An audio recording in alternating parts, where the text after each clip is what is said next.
इसरो ने अंतरिक्ष के क्षेत्र में एक बड़ी उपलब्धि पाई है। लेकिन इंटरेस्टिंग बात यह है कि यह बड़ी उपलब्धि अंतरिक्ष में जाकर नहीं पाई है। पृथ्वी पर रहते हुए तमिलनाडु के अंदर महेंद्रगिरी जो इसरो का सेंटर है लिक्विड प्रोपल्शन का, वहां पर हमने एक बड़ी उपलब्धि पाई है। तो आप कहेंगे घर बैठे बैठे भी उपलब्धि, क्या इसरो आईएएस का एग्जाम दे लिया था क्या? क्या कर लिया था? जोक सपाट, हम लोगों ने कुछ ऐसा कारनामा करके दिखाया है जिसकी वजह से अगर हम लोग गगनयान मिशन भेजने में सफल रहे तो उस मिशन में इस वाले पड़ाव का बहुत महत्वपूर्ण और अहम योगदान माना जाएगा। अब इस कथा को थोड़ा विस्तार से जानते हैं। क्या है क्रायोजेनिक इंजन जिसकी वजह से गगनयान को लेकर के हम लोग भविष्य को लेकर के आशान्वित हुए हैं? तो इसरो जो कि चांद पर झंडे गाड़ चुका है, आदित्य मिशन भेज करके चंद्रमा पर अपना सूरज पर अपना झंडा गाड़ चुका है, सूरज के नजदीक अपने मिशन भेज चुका है, हमने इन सब पर अपने अपने सेशंस किए हैं। लेकिन ऐसी स्थिति में आपको याद हो कि भारत के द्वारा धरती से 400 किलोमीटर ऊपर अंतरिक्ष में इंसानों को 3 दिन के लिए 3 इंसानों को भेजने की योजना 2025 में प्रस्तावित है। तो इंसानों को अंतरिक्ष में 3 दिन तक रखना है तो भेजने के लिए कोई बहुत बड़ा इंजन चाहिए होगा। आप में से कुछ लोगों को लगेगा अरे सर इतना बड़ा जाता तो है हमारा सैटेलाइट को लेकर के अंतरिक्ष में रॉकेट।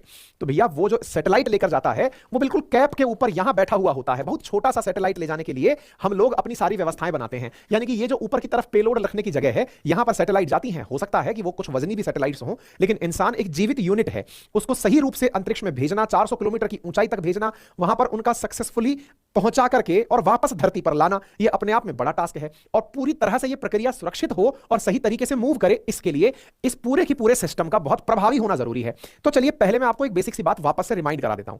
आप जब भी इसरो की तरफ से लॉन्चिंग होते हुए कुछ इस प्रकार का सैटेलाइट ले जाता हुआ रॉकेट देखते हैं तो एक बेसिक जानकारी दोहरा लें, और वो ये कि ये जो आपको दिख रहा है इसमें मेजर बड़ा सारा जो हिस्सा है ये तो जल करके रास्ते में ही रह जाता है।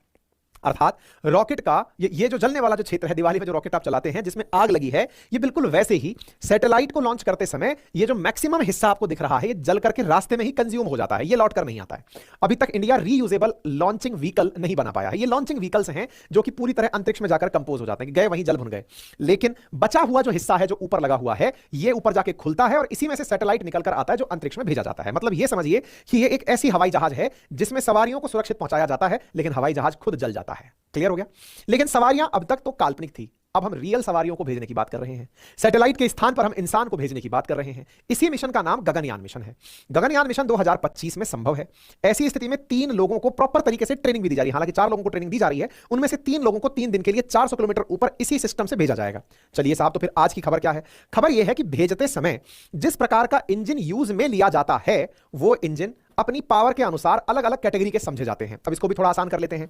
आप अगर कोई गाड़ी खरीदें, मान लीजिए मारुति 800 अल्टो वगैरह टाइप की गाड़ी खरीदें और एक ऑडी BMW टाइप की गाड़ी खरीदें, चलती दोनों ही 4 पहिए पर हैं। फर्क सिर्फ यह है कि इनका इंजन 800 सीसी का है, उनका 3000 सीसी का है और ज्यादा रिफाइंड इंजन है, या 2000 सीसी का है, ज्यादा रिफाइंड इंजन है।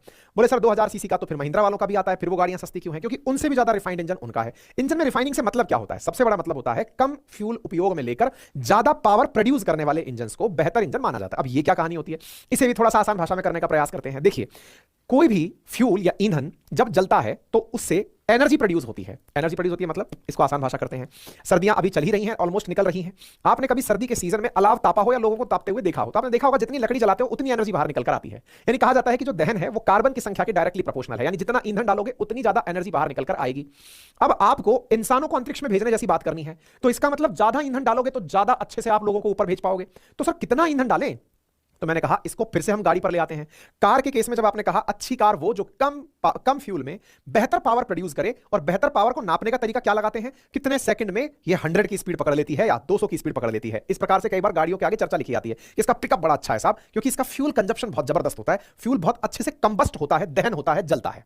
अर्थात जितना प्यारा इंजन होगा उसमें उस फ्यूल को जलाने की पावर, जलाने की जो क्षमता है वो उतनी अच्छी मानी जाएगी। और जलने के बाद जो प्रोड्यूस हुई एनर्जी है जिसकी वजह से मोटर घूमेगी, रोटर घूमेगी, उसको ट्रांसफर करने में भी वो बड़ा एफिशिएंट है। पता चल रहा है जला तो बढ़िया से रहा है लेकिन ट्रांसफर नहीं कर पा रहा। उदाहरण के लिए अपन घर में अलाव तप तो रहे हैं लेकिन उस पर दाल लेकर बैठ गए कि साहब दाल उबलेगी और हमारी दाल बनेगी। पता चल रहा है कि वो इतना इफेक्टिवली दाल बनकर नहीं आ रही जितना हमने गैस के बर्नर पर रखी और तुरंत बन गई, क्योंकि वो एक जगह फोकस्ड होकर के एनर्जी दे रहा था। चलिए वापस अपने प्रयोगों से लौटकर वापस इसरो की ही काबिलियत पर ले चलते हैं।